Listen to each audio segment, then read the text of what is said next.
Thank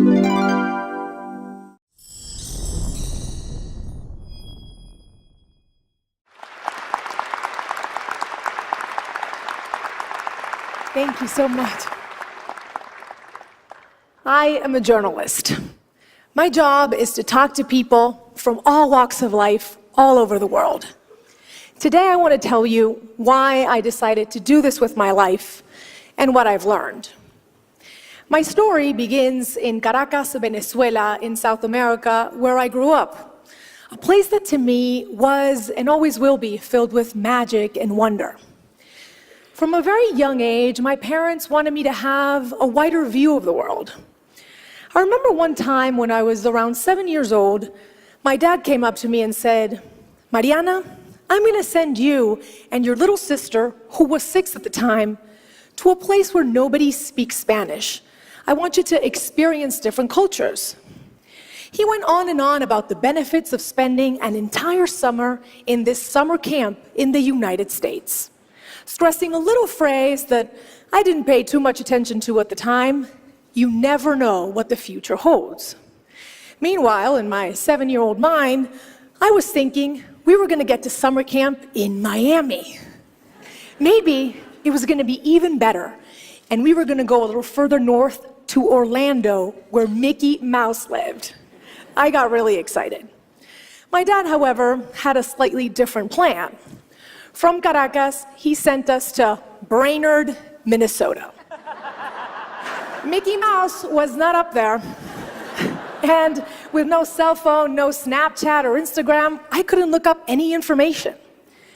We get there, and one of the first things I noticed was that the other kids' hair was several shades of blonde, and most of them had blue eyes. Meanwhile, this is what we looked like. The first night, the camp director gathered everyone around the campfire and said, "Kids, we have a very international camp this year. The Atencios are here from Venezuela." The other kids looked at us as if we were from another planet.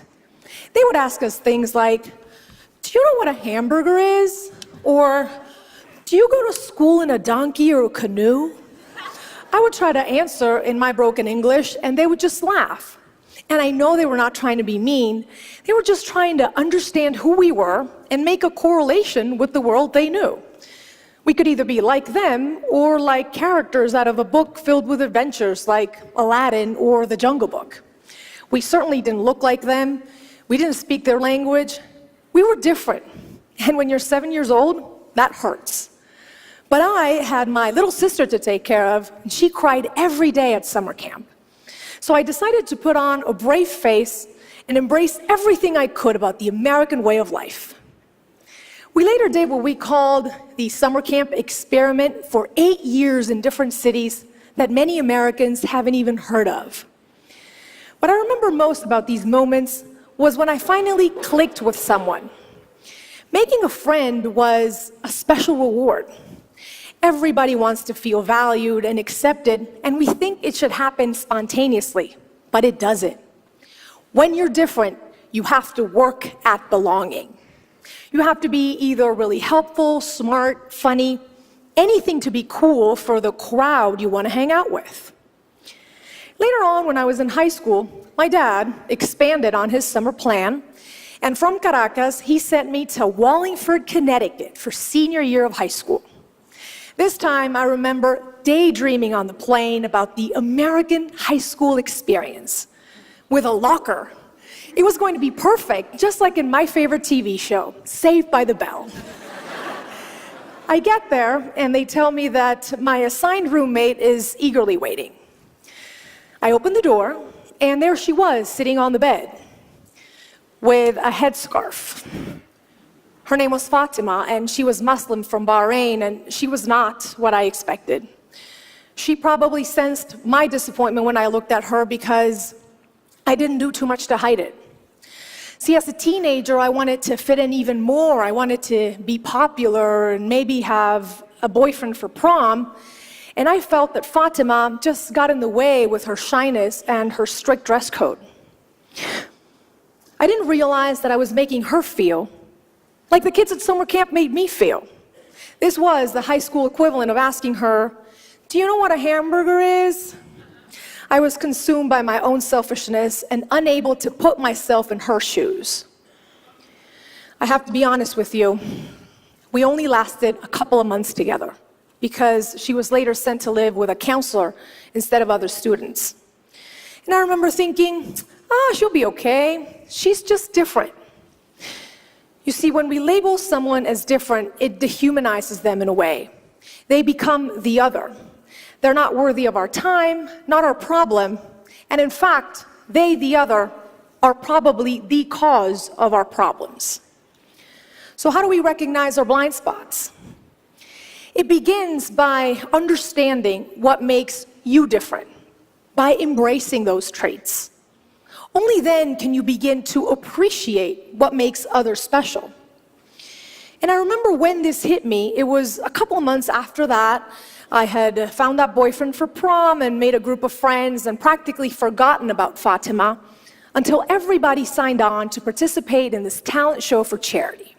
You needed to offer a talent for auction. And it seemed like everybody had something special to offer. Some kids were going to play the violin, others were going to recite a theater monologue. And I remember thinking, we don't practice talents like these back home. But I was determined to find something of value. So the day of the talent show comes, and I get up on stage with my little boombox, I put it on the side, and I press play, and a song by my favorite emerging artist, Shakira, comes up. And I go, whenever, wherever, we're meant to be together. And I said, my name is Mariana, and I'm gonna auction a dance class. And it seemed like the whole school raised their hand to bid. My dance class really stood out from like the 10th violin class offered that day. And going back to my dorm room, I didn't feel different. I felt really special. And that's when I started thinking about Fatima, a person that I had failed to see as special when I first met her. She was from the Middle East, just like Shakira's family was from the Middle East. She could have probably taught me a thing or two about belly dancing, had I been open to it. Now, I want you all to take that sticker that was given to you at the beginning of our session today, where you wrote down what makes you special, and I want you to look at it. If you're watching at home, take a piece of paper and write down what makes you different. You may feel guarded when you look at it, maybe even a little ashamed, maybe even proud. But you need to begin to embrace it. Remember, it is the first step in appreciating what makes others special. When I went back home to Venezuela, I began to understand how these experiences were changing me. Being able to speak different languages, to navigate all these different people and places, it gave me a unique sensibility. I was finally beginning to understand the importance of putting myself in other people's shoes. And that is a big part of the reason why I decided to become a journalist. Especially being from a part of the world that is often labeled the backyard, the illegal aliens, third world, the others. I wanted to do something to change that. That was right around the time, however, when the Venezuelan government shut down the biggest television station in our country. Censorship was growing, and my dad came up to me once again and said, "How are you going to be a journalist here? You have to leave." And that's when it hit me. That's what he had been preparing me for.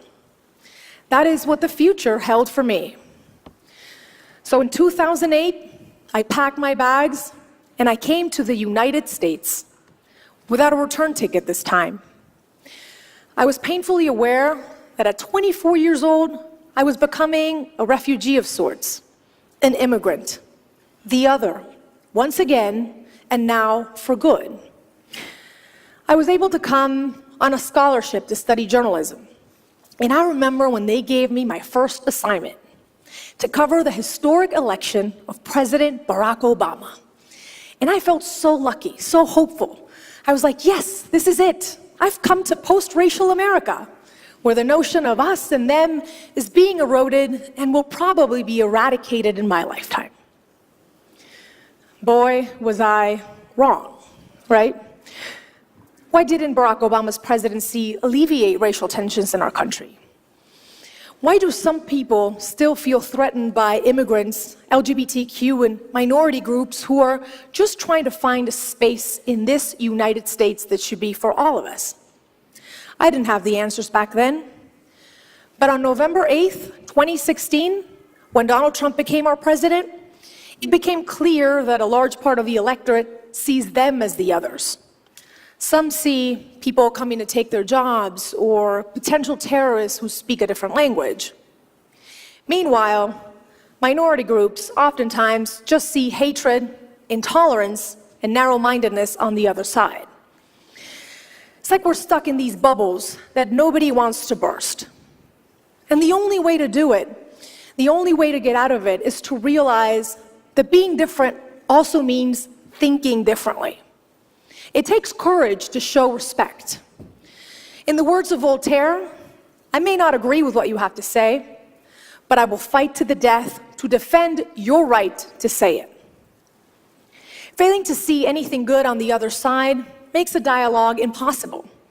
Without a dialogue, we will keep repeating the same mistakes because we will not learn anything new. I covered the 2016 election for NBC News. It was my first big assignment in this mainstream network where I had crossed over from Spanish television.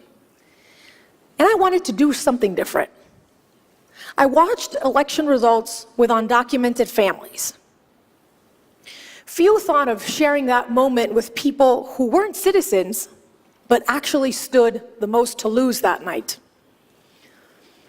When it became apparent that Donald Trump was winning, this 8-year-old girl named Angelina rushed up to me in tears. She sobbed as she asked me if her mom was going to be deported now. I hugged her back and I said it's going to be okay. But I really didn't know. This was the photo that we took that night, forever ingrained in my heart. Here was this little girl who was around the same age I was when I went to camp in Brainerd. She already knows she is the other. She walks home from school in fear every day. Her mom can be taken away. So how do we put ourselves in Angelina's shoes? How do we make her understand she is special and not simply unworthy of having her family together? By giving camera time to her and families like hers, I tried to make people see them as human beings and not simply illegal aliens. Yes, they broke a law, and they should pay a penalty for it, but they've also given everything for this country, like many other immigrants before them have. I've already told you how my path to personal growth started. To end, I want to tell you how I hit the worst bump in the road yet, one that shook me to my very core. The day, April 10th, 2014. I was driving to the studio and I got a call from my parents. "Are you on the air?" they asked. I immediately knew something was wrong. "What happened?" I said. "It's your sister. She's been in a car accident." It was as if my heart stopped. My hands gripped to the steering wheel, and I remember hearing the words, "It is unlikely she will ever walk again." They say your life can change in a split second. Mine did at that moment. My sister went from being my successful other half, only a year apart in age, to not being able to move her legs, sit up, or get dressed by herself. And this wasn't like summer camp where I could magically make it better. This was terrifying. Throughout the course of 2 years, my sister underwent 15 surgeries, and she spent most of that time in a wheelchair. But that wasn't even the worst of it. The worst was something so painful, it's hard to put into words even now.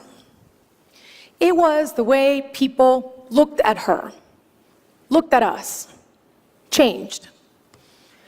People were unable to see a successful lawyer or a millennial with a sharp wit and a kind heart. Everywhere we went, I realized that people just saw a poor girl in a wheelchair. They were unable to see anything beyond that. After fighting like a warrior, I can thankfully tell you that today my sister is walking and has recovered beyond anyone's expectations. Thank you. But during that traumatic ordeal, I learned there are differences that simply suck, and it's hard to find positive in them. My sister's not better off because of what happened. But she taught me you can't let those differences define you. Being able to reimagine yourself beyond what other people see, that is the toughest task of all, but it's also the most beautiful. You see, we all come to this world in a body. People with physical or neurological difficulties, environmentally impacted communities, immigrants, boys, girls, boys who want to dress as girls, girls with veils, women who've been sexually assaulted, athletes who bend their knee as a sign of protest, black, white, Asian, Native American, my sister, you or me. We all want what everyone wants, to dream and to achieve. But sometimes society tells us, and we tell ourselves, we don't fit the mold. Well, if you look at my story, from being born somewhere different, to belly dancing in high school, to telling stories you wouldn't normally see on TV, what makes me different is what has made me stand out and be successful. I have traveled the world and talked to people from all walks of life. And you know what I've learned? The single thing every one of us has in common is being human. So take a stand to defend your race, the human race. Let's appeal to it. Let's be humanists before and after everything else. To end, I want you to take that sticker, that piece of paper where you wrote down what makes you different, and I want you to celebrate it today and every day. Shout it from the rooftops. I also encourage you to be curious and ask, what is on other people's pieces of paper? What makes them different? Let's celebrate those imperfections that make us special. I hope that it teaches you that nobody has a claim on the word normal. We are all different. We are all quirky and unique, and that is what makes us wonderfully human. Thank you so much.